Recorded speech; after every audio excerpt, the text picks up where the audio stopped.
Hi friends! Welcome to Jin's Beauty Space.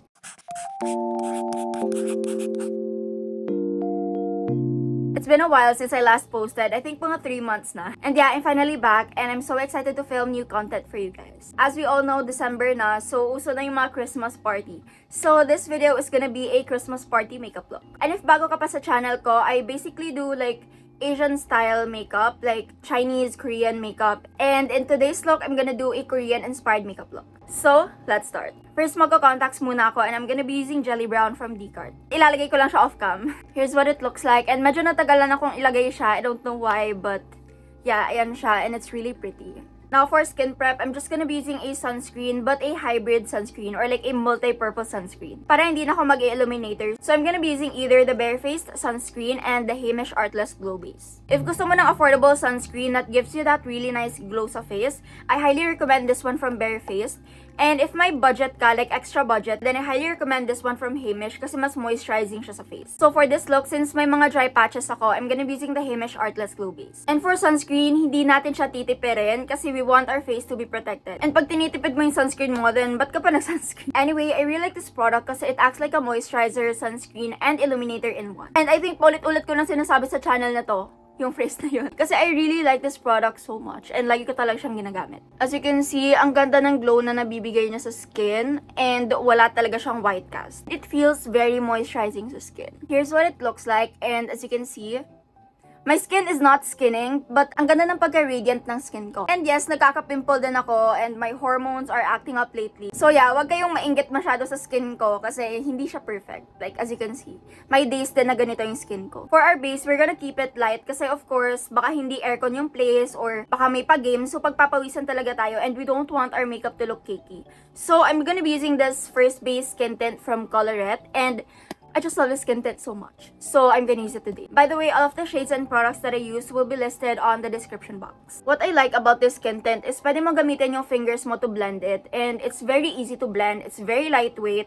And yung coverage na is like medium to buildable. For a skin tint, it's so good. Pero kung gusto nyo mag-foundation, then go. Kung gusto nyo mag-concealer lang, then go. So, this video is just a guide.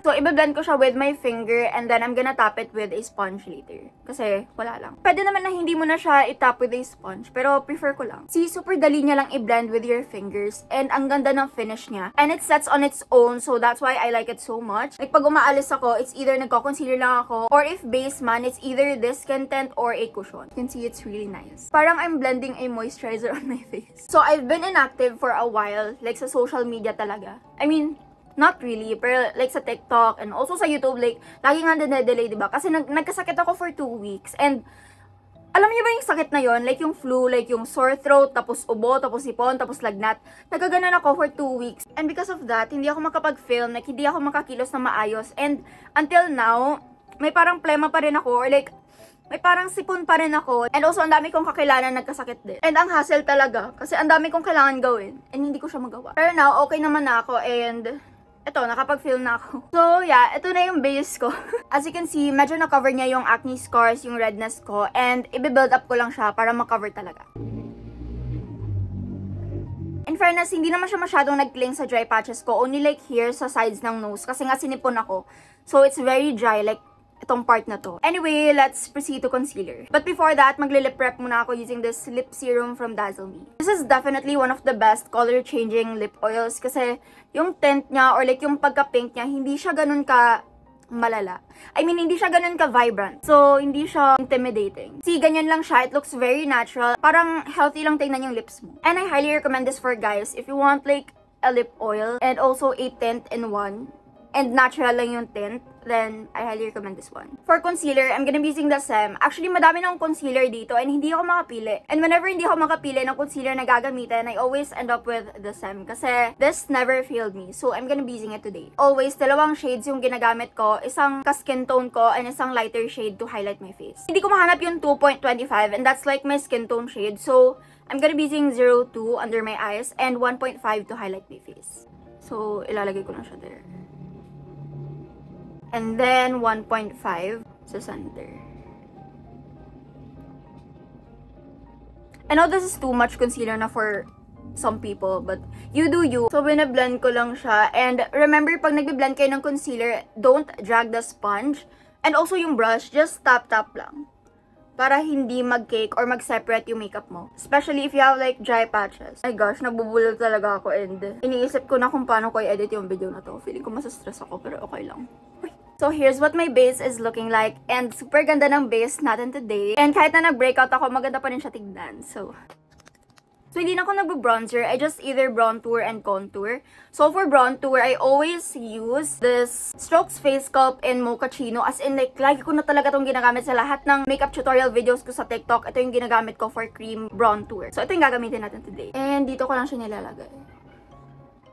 Like that. Here, palumiit yung jaw ko. So, here, sa forehead. And then, using a fluffy, oh my gosh, nasira siya. Using a fluffy brush, itatap ko lang siya. Ganyan. Like, see, like, ang bilis niya lang i-blend. And hindi siya, like, kahit i-glide mo siya directly on top of your base, hindi nasisira yung base mo underneath. Kaya pala, like, crowd favorite yung face sculpt. Kasi super ganda talaga. And ang dami nilang shades na, sinend sa akin. Pero ito lang talaga yung ginagamit kong shade, yung Mochaccino. Parang ginagawa ko talaga siyang bronzer. I love it so much.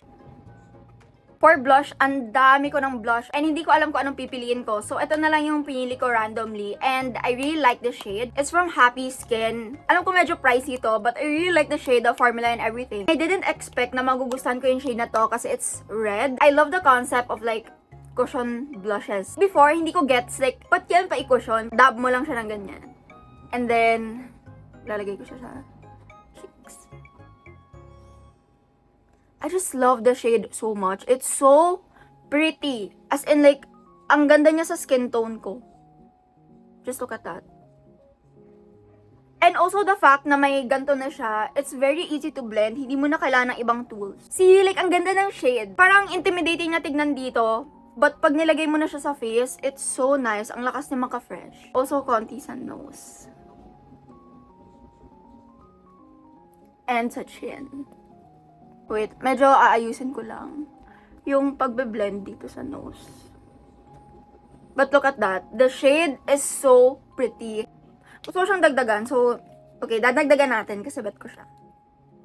Konti lang. You know, mga ganyan. And I'm gonna take my sponge and i-blend ko lang ulit yung concealer ko. Ayan.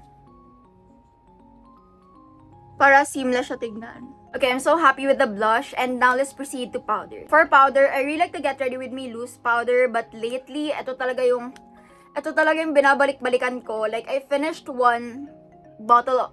Ano ba tawag? Like, bottle. I finished one product already. And I bought another one, which I'm so happy. And I'm probably gonna buy another one pag naubos to. Hindi naman siya like groundbreaking. But I just really like how it looks on my skin. And how it sets my makeup in place. Ang dami. Again, I'm gonna tap the excess on my palm and make sure your palm is clean. Tap the excess before we apply it on our face para hindi tayo mapasorba sa powder kasi we don't want our face to look cakey. Uunahin natin yung under eyes and make sure to be gentle lang. So, that, like, gentle lang yung pagpapat. And again, don't drag kasi baka mag-separate yung makeup underneath. And magsisisi ka talaga kasi uulitin mo na yung makeup mo. See, like, hindi ko alam. May something talaga sa powder na to. It's just so nice. It's so nice. Though if maputi ka, like mas maputi ka sa akin, I don't think the lightest shade will work on you kasi may kulay siya.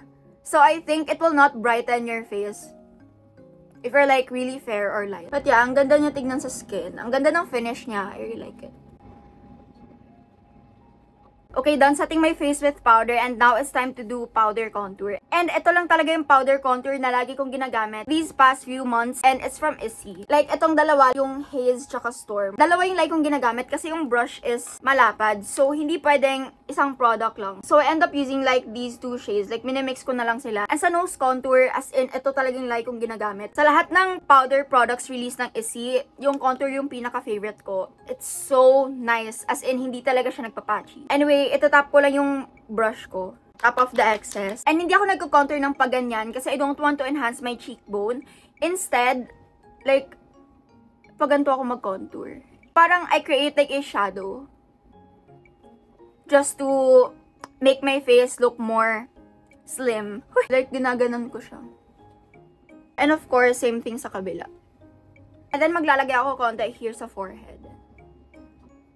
Ganito lang ako mag-contour ng face, and now, let's proceed to nose contour. As in, sa lahat ng contour na na-try ko for my nose, ito talaga yung pinaka-perfect yung formula. Alam niyo yun, like, hindi siya nagpapatchy, hindi na bumukhang muddy yung nose ko. It's the perfect contour, and feeling ko malapit na ako ma-hit pan. Hindi nyo kita, pero, ayan, medyo may ganyan na siya. This part naman, unless na we have like the same nose shape, no need naman to follow how I contour my nose. Kasi it depends naman kung anong gusto mong ma-achieve. So, basically, kuha kayo ng product and then top off the excess. And then use a very, very light hand. And pansin nyo, hindi na ako nagka-cream contour ng nose. Kasi hindi ako magaling, hindi ako marunong. Like, it always ends up looking muddy. So, powder contour na lang talaga. And pag nag-glasses ako, natatanggal talaga siya. So, ayun. Anyway, take a brush like this. Medyo fluffy siya na flat. Parang, basta ganito siya. So, use a very light hand. Like, kita niyo tong shadow here sa brows. Like, papunta here. Diyan muna tayo magsa-start. So, again, use a very light hand. And then, isa-shade natin siya. See, like, the shade is so perfect. As in, the shade haze. It's so nice. Ayan, so parang, na-enhance na natin yung shadow sa part na yan. And just keep on blending until satisfied ka na. And I like to extend it here. Like, parang pa-C. Or parang parenthesis. Hindi siya straight. Parang pa ganun siya. Pa-curve. Dito naman sa kabilang side. And same thing. Ganun lang din. And then taking the same shade. Top of the excess ulit. And then dito naman natin ilalagay sa tip ng nose. Like dito. Ayan. And sa kabilang side. See? Parang na-accentuate niya yung dito. And then whatever's left in the brush, i-connect natin yung contour here to here. And use a very light hand lang. Parang connect lang natin para hindi siya weird tignan. And then I like to take Storm, like yung shade sa gitna. Very konti lang. And ilalagay ko siya here para mas ma-accentuate yung dito na part. Para mas matangos tignan yung ilong ko. So, ilalagay ko siya there. Yan. And dito sa ilalim. It looks so good, and this is how I like to do my nose contour. Mamaya na ako magpa-powder blush, and I'm gonna move on to eyebrows na. I'm not gonna be using my favorite Lumuk eyebrow gel kasi hindi talaga sila nagre-restock, and I want to use products na mabibili nyo rin if you want to try it, diba? So, I bought some brow mascaras and also like new brow products. So, hindi ko alam if they're gonna work like how I want them to be. So, I'm gonna try them for the first time today. Kasi kakarating lang nila. So, I bought these Etude Brow Caras. Color my brows. Like, brow mascaras. Kasi I really prefer my brows to look lighter than my hair color. Kahit na black na yung hair ko, I want it to look light. I want to mix these two, but it's impossible. So, I think I'm gonna use this one na lang. And then, I'm gonna use like a darker brow pomade or product to like extend my brows. Try muna natin to, and then if it's too light, I'm gonna top it off with this one. Okay, so when applying brow mascaras, like colored brow mascaras, make sure na pag brush niyo siya, hindi siya nagta-touch sa skin nyo kasi it's gonna look so bad, as in like ang kalat niya tignan. So make sure na yung brow hairs lang yung nako-coat niya. So be gentle and use a very light hand. I always like do this para ma-coat niya agad. Okay, in fairness, nalalighten niya agad yung brows ko. Though, I'm not sure kung makuhold niya yung brows ko in place though. Okay, so far, it looks really good on camera and in person. Okay, I'm happy. I'm happy. I just hope na makuhold niya yung brows ko in place kasi yung brows ko, nagja-drop siya. Okay, so far, I really like the shade. I'm happy with this product kasi usually yung mga brow mascaras, hindi siya kumukulay sa brow hairs ko kasi my brow hairs are thick. So yeah, I'm really happy that this worked. So ito yung difference with brow mascara and without. And as you can see, mas nakaka-soft talaga ng features or like ng overall look yung lighter brows, which is what I prefer. Medyo mahirap sa kabila. To extend my brows, I'm gonna be using the Focallure Brow Pomade in 02 and I hope mag-work siya. So that was a fail. Gagamitin ko na yung Lumuk Eyebrow Gel ko kasi wala na akong choice. But yung brow mascara, hindi ko siya binura. Yun pa din yung ginamit ko, yung Etude. So, yung pag-shape lang ng brows ko is I'm gonna use the brow product na yung light kong ginagamit. Medyo pa straight.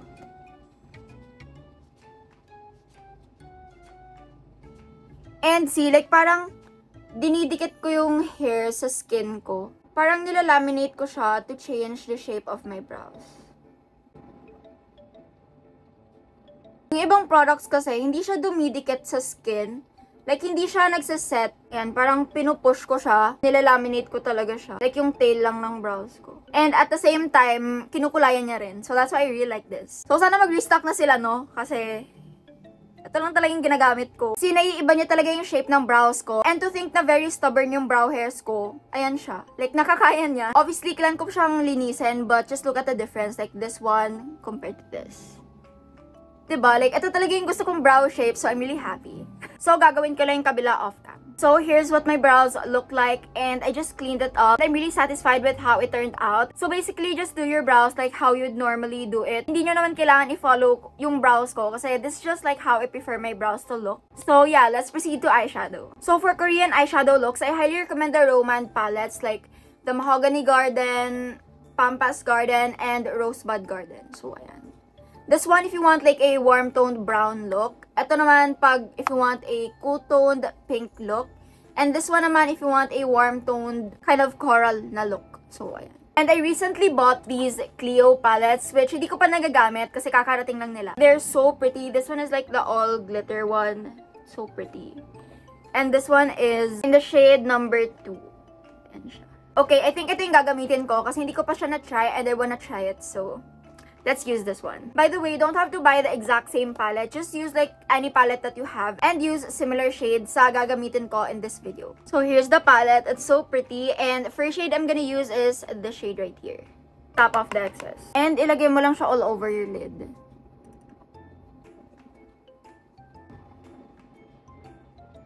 It's such a pretty base shade. Ang ganda. When blending your eyeshadow, make sure na dito kayo nakahawak dito. Like, hindi here. Kasi pag dito, medyo mahirap i-blend. So, much better if dito kayo humawak para mas magaan yung kamay nyo and para mas ma-blend siya ng maayos. Also, ilalagay ko rin siya here sa lower lash line. Kasi it's a very light shade, so I just want to like brighten that area. Okay, using the same brush, I'm gonna be mixing these two shades. Kasi I feel like this will be too light. Ayan. And ilalagay ko siya all over my lid. Very light hand lang. So, it should look something like this. Ganyan lang yung eyeshadow natin and lalagyan natin ng glitters mamaya. Anyway, I'm gonna do the same thing sa kabila. Use a very light hand when blending and take your time. Kasi ang pangit tignan pag hindi blended yung eyeshadow mo. So, much better na you take your time when blending. Okay, before we proceed sa glitters, mag-eggisal muna tayo. And this is optional. Kasi I know hindi naman lahat ng tao bet yung eggisal on their face or like on their overall look. So, this is just for the people na gusto mag-eggisal like me. For eggisal, I'm gonna be using this shade. Top off the excess. So, mag-squint ka lang and then trace mo lang yung shadow. And make sure to use a very light hand. Ayan, as you can see, na-enhance na natin yung eggisal. Dagdagan pa natin. Just for the video. Ayan. As you can see, it looks so natural. And what I like to do is I'm gonna take a brush like this. Like a small blending brush. And then I'm gonna take these two shades. Pero mas lamang yung dark shade. Ayan. Then, ilalagay ko siya here. Sa sides. Blending it papunta here. Sa outer part. Kasi usually sa Korean makeup looks, ganito yung eggisal nila. And it should look something like this. And may difference talaga sa walang eggisal. Diba? Like parang, mas maganda siya tignan overall for me. So, ayan. I really like this look. So, gagawin ko lang yung kabila. Here's what it looks like. And medyo dull pa siya kasi wala pang shimmers and glitters. Okay, for glitters, I'm gonna be using this palette right here. And hindi ko pa talaga siya nagagamit. So, I'm so excited to try it out. I'm taking this shade. And I'm just gonna be applying it all over my lid. Ooh, wait lang.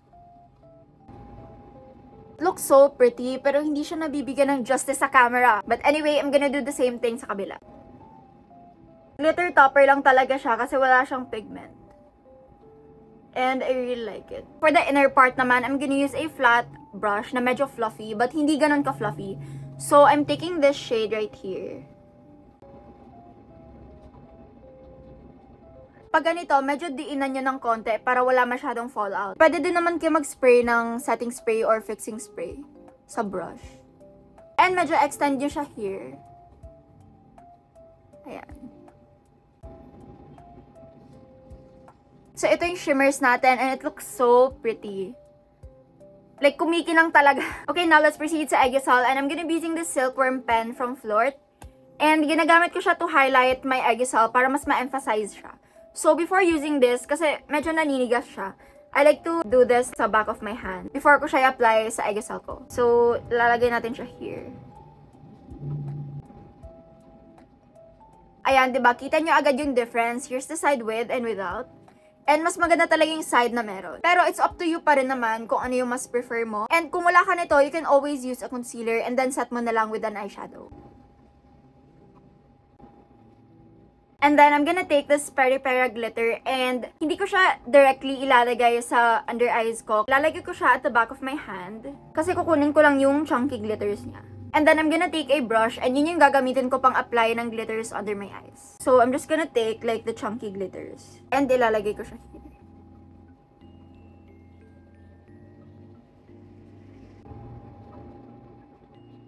So, ayan siya. As you can see, hindi tayo napasobra sa glitters and it looks so pretty. Also, to make the look more glittery, maglalagay din ako sa lid. Pero dito ko lang siya ilalagay sa center part. It looks very glittery and I love it. And don't worry kasi hindi naman papasok yung glitter sa mata mo. Since yung theme natin is Christmas party makeup look, dapat medyo bongga yung makeup natin, like yung eye makeup. So, mamaya maglalagay ako ng gems or pearls after ko matapos yung whole eye makeup look. So, now, let's proceed sa eyeliner. So, I'm gonna be using the Focallure Gel Liner. Actually, kakarating lang nila kasi naubos na yung dalawang shades ko. And I bought like 3 shades. Yung isa is black and hindi ko siya binubuksan. And this is like a dark brown and this is like medyo metallic siya. So, this is what I'm gonna use today. So, when drawing your eyeliner, itag nyo yung part na to and then tsaka kayo magdodraw.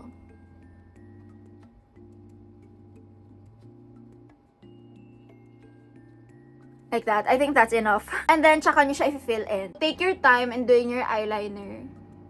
I really like this eyeliner because it's very thin and very easy to use. If you're a beginner, I highly recommend na ganito yung gagamitin nyo. Like yung retractable gel liners instead of liquid eyeliners. Kasi medyo mahirap talaga siya i-perfect. And then, using your nail, para mas sharp yung eyeliner, i-flick nyo lang siya ng pagganyan. And I'm gonna do the same thing sa kabila. Like, itatag ko siya. And then draw. For lashes, I finally found like the Korean style lashes. Yung mga ginagamit ng mga K-pop idols. I finally found it sa Shopee. I'm just gonna link it sa description box. And I'm so excited to use them today. For lash glue, I always use Polish. I know super dugyot na nito and sira na yung stopper niya. And meron pa naman akong extra. Pero kasi gusto ko siyang simutin kasi sayang. So I'm gonna be using this today. Konti lang ilalagay natin kasi sobrang nipis ng band.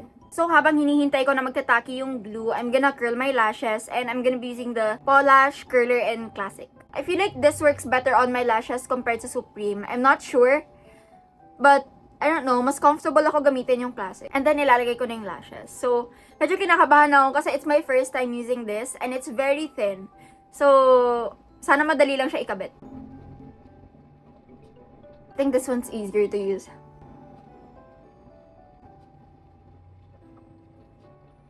So, it looks like this and hindi siya ganun kahalata. So, we're gonna apply mascara. For mascara, ito talaga yung like kong ginagamit and bumili na ako ng backup bottle. And it's the Romand Hand All Fix Mascara in Long Hazel. Kaya apply ko lang siya sa falsies.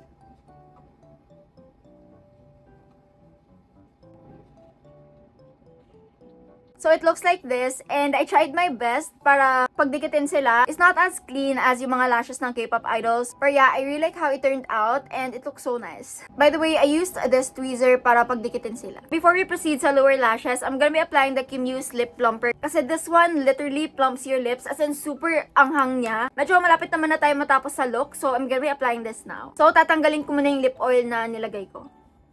By the way, I bought this with my own money kasi curious ako sa ads kasi talagang napaplump yung lips nila. And I tried it and super anghang niya talaga. It literally made my lips look plump. So, I'm so happy that I bought this. And I really like the consistency. It's kind of thick, which is what I prefer sa mga lip oils or lip glosses.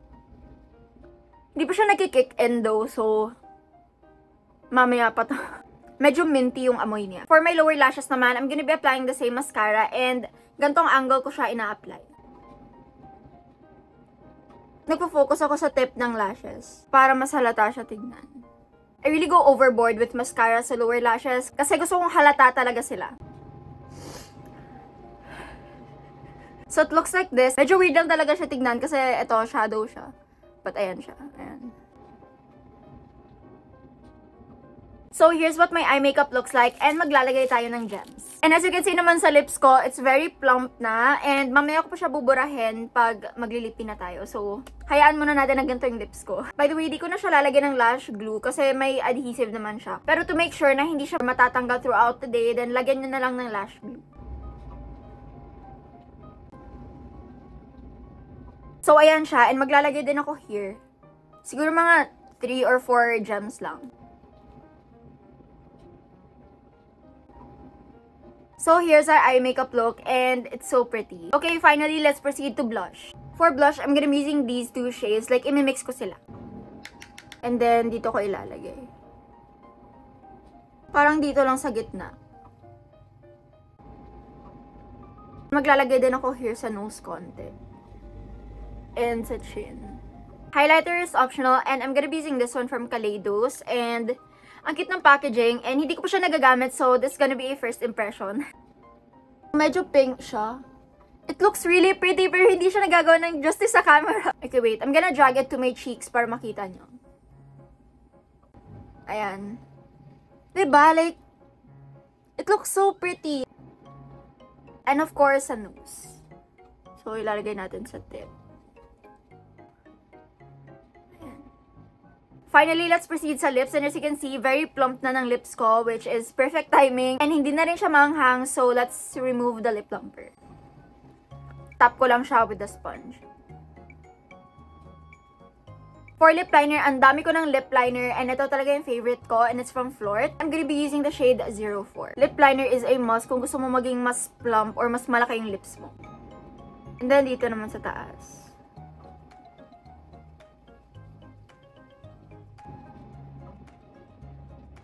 And then, blend mo lang siya with your finger. So, as you can see, ang plump na tignan ng lips ko. And para ako nagpa-lip filler even though nag-lip plumper lang tayo tsaka lip liners. For lip tint, I have been loving the Roma Juicy Lasting Tint and Papaya Jam. As in, like ko siyang ginagamit lately and I really like the shade. Medyo like warm-toned pink. Like coral shade siya. And you can just use your fingers to blend.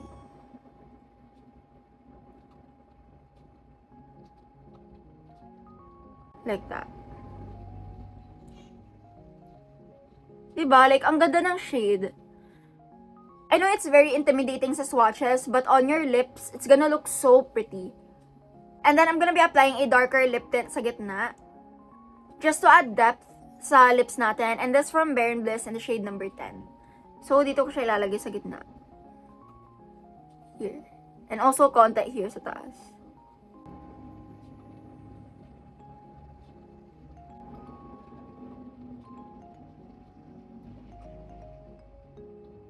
Ayan siya. As you can see, it looks so much better and na-brighten niya yung face ko. For gloss naman, I've been using the Get Ready With Me High Beam in Jellyfish. As in, ang ganda ng gloss na binibigay niya sa lips. And I really like how thick the consistency is. So if you're not a fan of thick lip oils, I don't think you will like this one. So, tinatap-tap ko lang siya.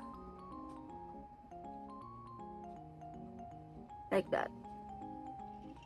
And then, wag mo na ismack yung lips mo after. So, here's the lip combo and it looks so nice. As in, one of my favorite lip combos of all time. Retouch ko lang yung powder and then magsa-setting spray tayo.